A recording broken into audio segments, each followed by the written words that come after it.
Antignus Isoichoi Kibol Mishim Natzadik. Antignus, he had by tradition Makabel from Shimon Atzadik, Hu Hayoimer. Al Piyu, Kabbalah Sham Zorav, Amras Kabbalah Prat, don't be those that do serve faithfully their master for profit, for reward. You should serve your master for the sake of heaven.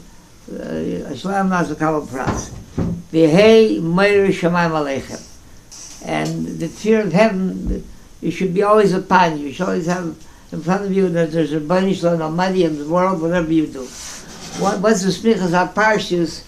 Why are the two placed right one next to each other? That you should be the Misham Zarav, not for gain, not for profit, only for heavenly purposes, the Shem Shemaim. They were building a mikveh. They wanted to build a mikveh in Eretz Yisrael. They were looking for somebody that was capable in fundraising. So he found a young man, and they told him, he said, you know, you're a man with a family, and it's going to take away from your time running a living, so we're going to pay you so much and so much for undertaking to promote the mikveh and to raise money for it. He said, oh no, heaven forbid. He says he doesn't want any reward, any money for it. He said he's going to do l'shem shemayim. He doesn't want any.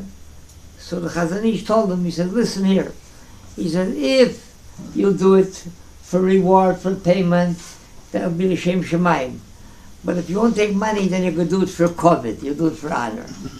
So, you have to weigh it if it's Saki Yimi l'shem shemayim, or you're looking to further yourself, that you say, oh, what a nice guy, oh my goodness, what a generous man, he gave away his time for that. You have to wait. And it should always be in front of you that there's a Rabbi Shlem, and he's the one, he's going to be the final judge, exactly all of our deeds, what we do. But there was the one who was the originator, the founder, unfortunately, of the Reform movement was Ar Lechorin. A Jew came to him one time, and he said he wants to have a litigation, has a din Torah, he says, with someone, and he wants to summon that person before him, that he should judge the din Torah. He should be the dayan. So Ar Lechorin, who never saw the man before, he said, you know, to me you're a stranger. He said, you're living here a number of years, I imagine, in the community. There's other Rabbanim that you're more familiar with. Why did you choose me? Why didn't you go to them? He said, I'll tell you why. He says, because the one I'm summoning for the Torah is the Rabbi Shlem. He said, I have a lot of tightness, and I have a lot of grievances to the Rabbi Shlem. He said, the other Rabbanim, he says, I don't think I'll get a fair trial, because they're afraid of the Rabbi Shlem. You're not afraid of him. So he said, by you I know I'll get a fair trial.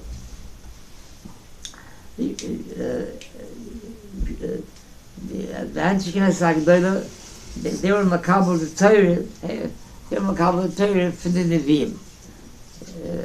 Hey Mamru Shleisha Dvar.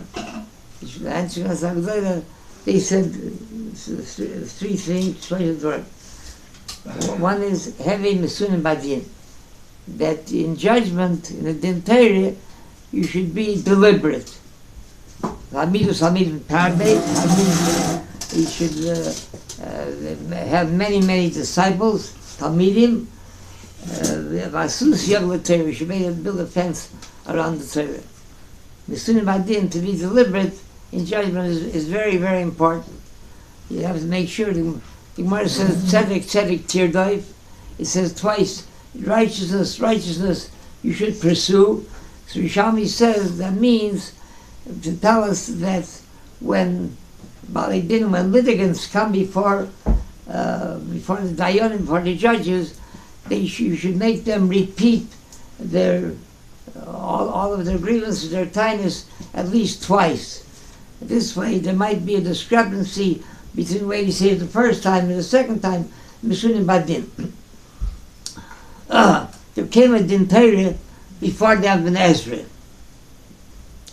There were two people traveling in the desert. One had 3 challahs, and one had 2 challahs. Along came a stranger who was hungry, and they wanted to become achmas zorchim. They invited him to sit down with them and partake in their meal.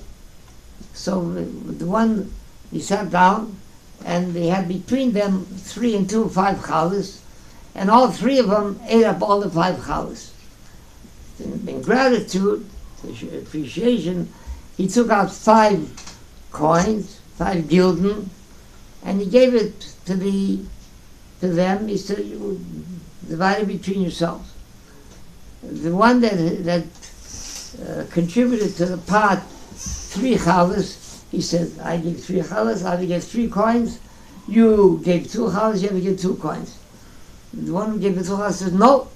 He said, "The one who ate, he didn't take the time to take note of whose challah he's eating from who.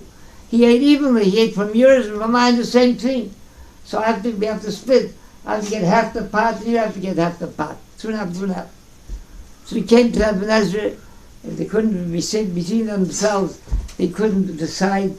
They couldn't come to a settlement. So he came before the Ibn Ezra. The Ibn Ezra listened to the dispute, and he said, the one who contributed 3 challahs, he gets 4 coins. And the one that contributed 2 challahs, he gets 1 coin. They both were astonished. Even the one that wanted 3, he only expected 3. Why should he get 4? So notice I'll explain you why. He says there's 5 challahs and there's 3 people. So we have to divide each challah into thirds. 5 challahs into thirds is 15 thirds. 15 thirds. Now if there's 3 people and 15 thirds, each one consumes 5 thirds. So the one that contributed 2 challahs, he contributed 6 thirds, and he consumed 5. So he contributed to the pot only 1/3. The one who contributed 3 challahs, he contributed 15 thirds, and he himself consumed from the 9 thirds. He contributed 9 thirds, and he consumed 5, so he contributed 4 thirds. He contributed 4 thirds. He contributed 1/3. So this one has to get 4, and this one has to get 1. Another case of having a student badin. I Shlomo now a very famous story of the 2 mothers that each gave birth. One gave birth to a live child, and one gave birth, unfortunately, to a dead child. And there ensued between them whose child was the live one, and whose child was the one that was dead. So the way it continues in Malach tells the story that Shlomo Melech, he said, no, we can't settle the dispute, so bring me a knife, I will cut the baby in half, I will give each one a half. So one mother said no, one said she agreed, the other said no. She said, well, I'll have a dead child, what did I gain? So he said that this is the real mother, but there's more to it than that.